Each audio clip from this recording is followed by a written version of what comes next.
m'intéresser. Je vais essayer d'être très rapide et très simple. Donc, pour schématiser, la blockchain, c'est une base de données qui va permettre, sans autorité centrale, de gérer des données qui vont être sécurisées sur un ensemble de machines, de serveurs et de nœuds, sans intervention humaine. Donc ça permet de faciliter la confiance entre les parties prenantes.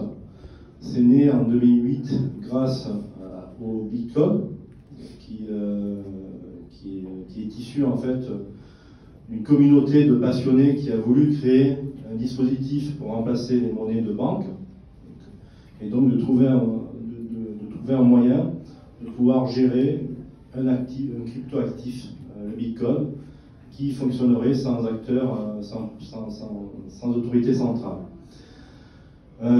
Cette communauté a consolidé, je dirais, un ensemble de technologies qui permettent de sécuriser ces données-là, de crypter les données, de faire en sorte que ces données soient décentralisées et partagées sur un ensemble de nœuds de serveurs. Donc ça a été la première étape, et ça c'est aujourd'hui une des grandes propriétés de la blockchain, faciliter les échanges entre parties prenantes et donner de la confiance sur les données qui sont partagées. 2-3 années, et l'autre point positif, l'autre point fort de la blockchain, c'est que cette communauté a partagé les spécifications du Bitcoin en mode public, en mode open source. Ça a été partagé à toute la communauté. Le code source est accessible à tous. Il est totalement auditable, et c'est ce qui donne encore une couche de confiance en plus. Et c'est ce qui a permis aussi à de nombreuses blockchains à se développer depuis. Et 3 ans après la création du Bitcoin est née une blockchain Ethereum qui a voulu enrichir le concept de base en disant que c'est déjà bien d'avoir le Bitcoin qui permet de partager des données permettant de gérer une crypto-monnaie. Le Ethereum a étendu le concept en y rajoutant du code informatique partagé permettant de créer des applications dans la blockchain, ce qu'on appelle les smart contracts, et qui a permis le développement de nouveaux concepts, notamment les tokens et les NFT aujourd'hui qui sont très connus, donc permettant de créer des applications décentralisées dans la blockchain. Et la révolution, c'est toujours d'avoir des systèmes qui fonctionnent sans partie prenante, sans propriétaire des systèmes, qui facilitent les interactions entre les différents acteurs. Et aujourd'hui, on le voit dans un monde business, beaucoup d'entreprises sont simultanément partenaires, mais aussi concurrents, et de pouvoir se baser sur un système qui est partagé par tous avec des niveaux d'accès égalitaires, ça facilite le business. Voilà, donc c'est un angle de vue business, et on voit très bien les apports en termes de cryptoactifs, de tokens, de NFT, et aujourd'hui pour le monde des artistes, pouvoir utiliser ce canal-là pour partager leurs œuvres, pour financer leur travail, et dans le monde du cinéma, même sujet, c'est pouvoir partager des œuvres et financer. Et à côté de ça, il y a une révolution aussi énorme, ce sont les crypto-monnaies. Bitcoin a été le premier. Et toute une nouvelle économie est en train de se développer autour de ces crypto-actifs, avec beaucoup de changements de paradigme, et on va les adopter. La force de ces nouveaux outils, blockchain, NFT, crypto-actifs, c'est de faire la liaison aujourd'hui entre les mondes digitaux et les mondes physiques. Ces dernières années, tous secteurs confondus, la digitalisation a une croissance exponentielle, quels que soient les secteurs. Le cinéma également, les réseaux de distribution ont été disruptés, de nouveaux acteurs sont venus de distribution. Des nouveaux systèmes, même s'ils ne sont pas récents, le métaverse, tout ce qui est réalité augmentée, réalité virtuelle, réalité immersive, prennent de plus en plus d'importance, et on voit des acteurs comme Facebook qui se renomment pour mettre le paquet de priorité sur ces technologies-là. La blockchain, les cryptoactifs les smart contracts et les tokens font le lien aujourd'hui entre ces mondes digitaux, le métaverse et le monde physique. Ces dernières années, une croissance exponentielle de l'utilisation de la blockchain et cryptoactifs. Aujourd'hui, il y a des pays qui acceptent le Bitcoin. Il y a énormément de commerçants aujourd'hui dans le monde entier qui acceptent les crypto-monnaies. Il y a une communauté qui ne cesse de grossir. Il y a une multiplication par 2, par 3 chaque année d'utilisateurs de wallet, d'utilisateurs de tokens. Donc il y a une croissance exponentielle dans le monde physique et c'est une technologie digitale. Et c'est ce qui fait le lien aujourd'hui entre les deux mondes. Ouais. Je pense que oui, puisque aujourd'hui les mondes digitaux ne font que croître. Donc il y a de plus en plus d'utilisateurs aujourd'hui de jeux vidéo, de métaverse. Donc c'est aujourd'hui un canal qui est avec nous. Et donc il y a de plus en plus on passe de plus en plus de temps sur ces univers digitaux. Donc les marques ont besoin d'être visibles aussi sur ces univers-là. Donc on sait aujourd'hui, ben c'est comme la pub à la télé, hein, plus on voit un produit, plus on aura tendance à s'attacher à ce produit, plus on aura tendance à être fidèle à ce produit. Donc beaucoup aujourd'hui de produits qu'on utilise au quotidien dans le monde physique vont se transposer dans les mondes digitaux. Parce que ben, c'est un élément aussi pour les promouvoir, mais c'est aussi permettre aux personnes de pouvoir naviguer d'un monde à l'autre. Ce qu'apporte justement la blockchain, les tokens, c'est de pouvoir faciliter ce partage de données entre le monde physique et le monde digital, mais aussi entre les mondes digitaux. Parce qu'il n'y a pas un métaverse, il n'y a pas un monde digital, il y a énormément de métaverses différents qui se spécialisent plus ou moins par fonctionnalité, par jeu, par communauté culturelle, communauté de... Et donc la blockchain, les tokens, facilite l'utilisation d'un objet sur tous les canaux. Et donc, ça va se développer, c'est certain, et sous différentes formes, sur la partie marchande, la partie marketing, et les frontières vont petit à petit s'atténuer. Et un objet qu'on va acheter dans le monde physique va nous donner droit à son double dans le monde digital, qu'on va pouvoir transposer d'un univers à un autre, hein, pouvoir utiliser sur nos réseaux sociaux, sur nos jeux, sur nos plateformes artistiques, de streaming. Ça a apporté de la valeur, ça a apporté des services. Et les marques aujourd'hui qui travaillent beaucoup par CRM, Customer Relationship Management, vont travailler de plus, nous on dit, les marques vont travailler de plus en plus avec l'ARM. Donc l'ARM c'est l'Asset Relationship Management.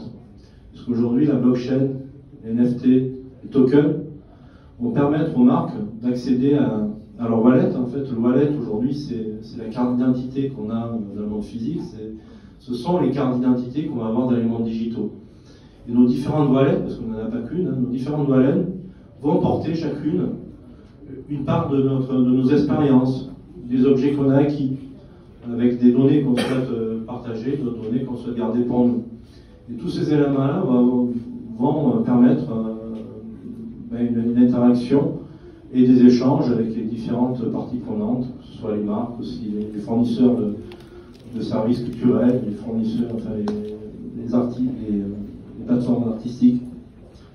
Voilà, donc on est vraiment à l'aube d'une révolution avec une croissance exponentielle à venir dans les mois et les années à venir. Alors ça c'est bien vrai, effectivement 2025.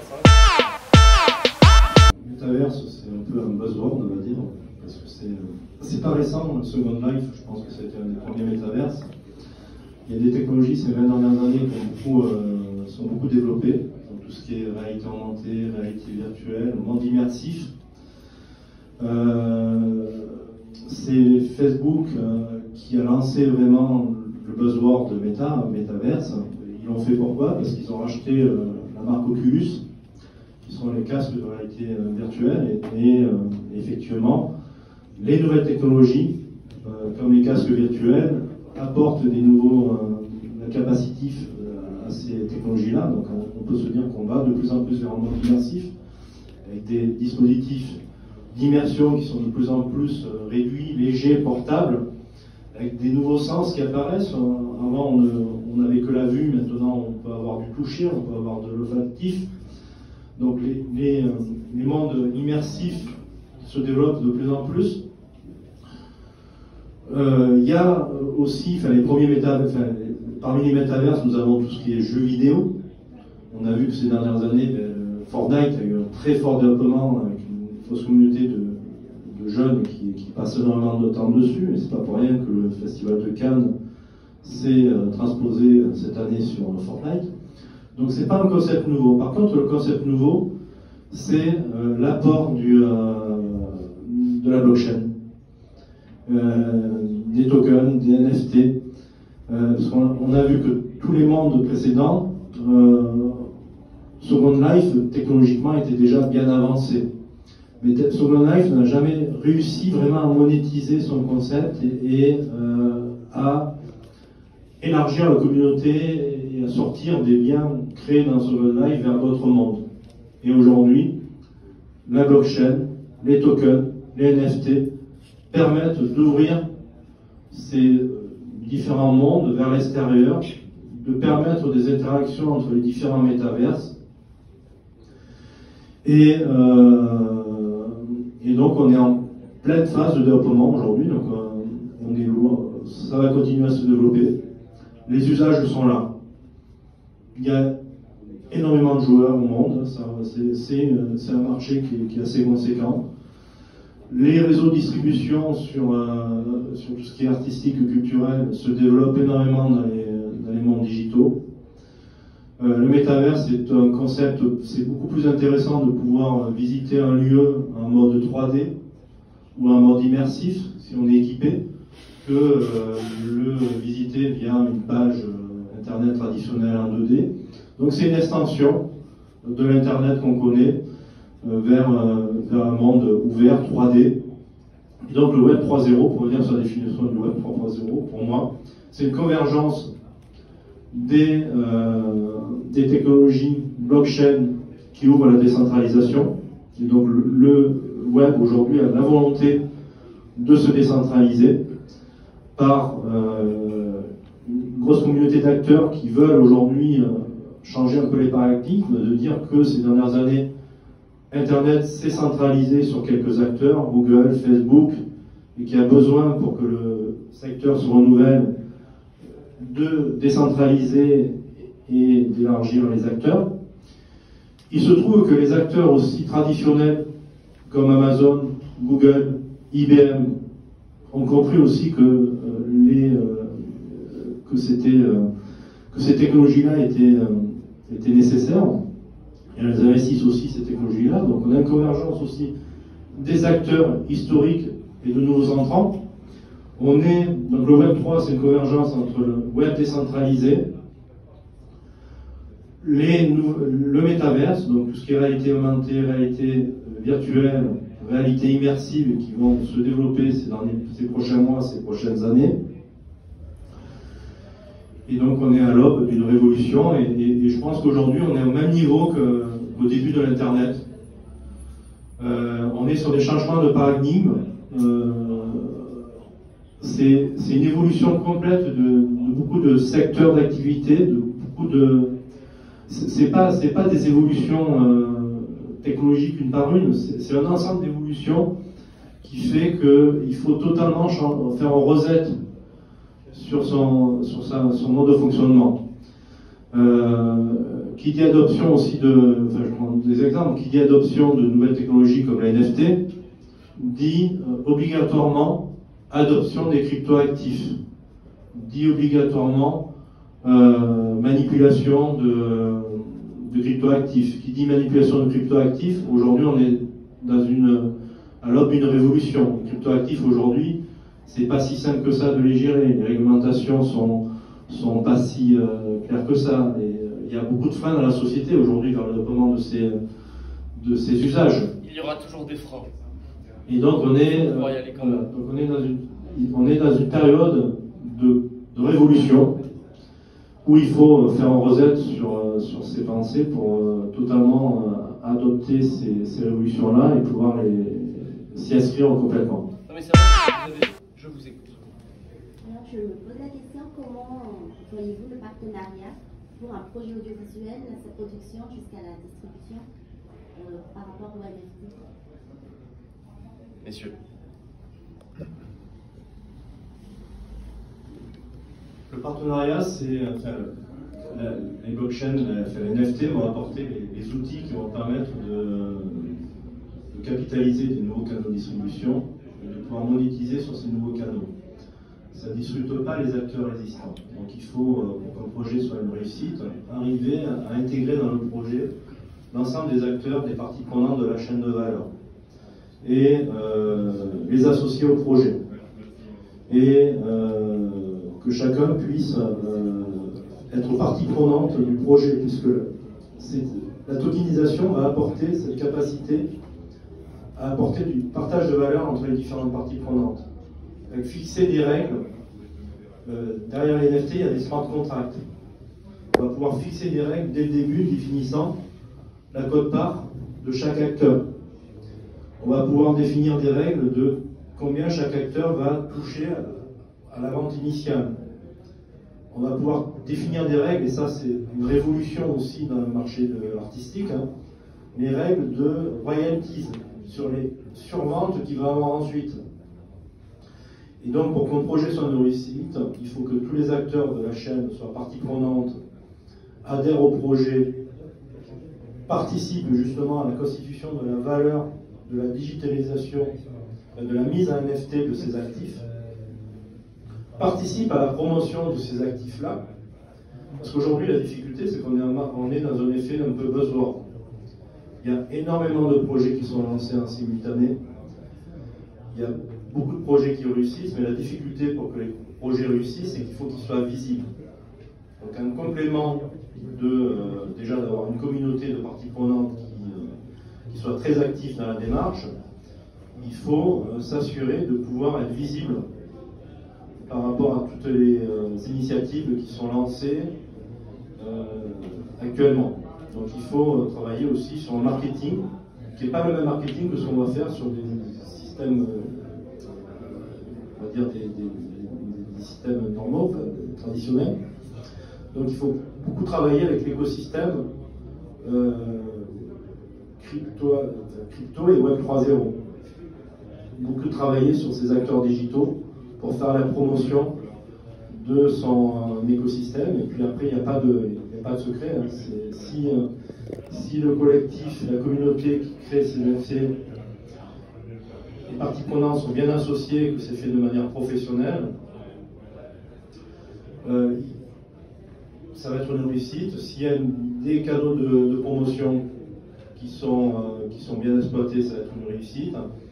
Et puis il faut pas voir aussi sur du court terme. C'est une démarche long terme. Cette tokenisation et les NFT, c'est une démarche long terme, et les royalties vont continuer à tomber pendant des années. Et donc il faut aussi y aller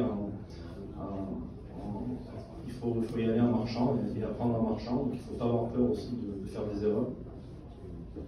Mais vous pouvez régler au fil des campagnes les différentes règles, les différents smart contracts pour établir un cadre qui sera idéal pour les différentes parties prenantes et qui correspondra aux attentes du marché.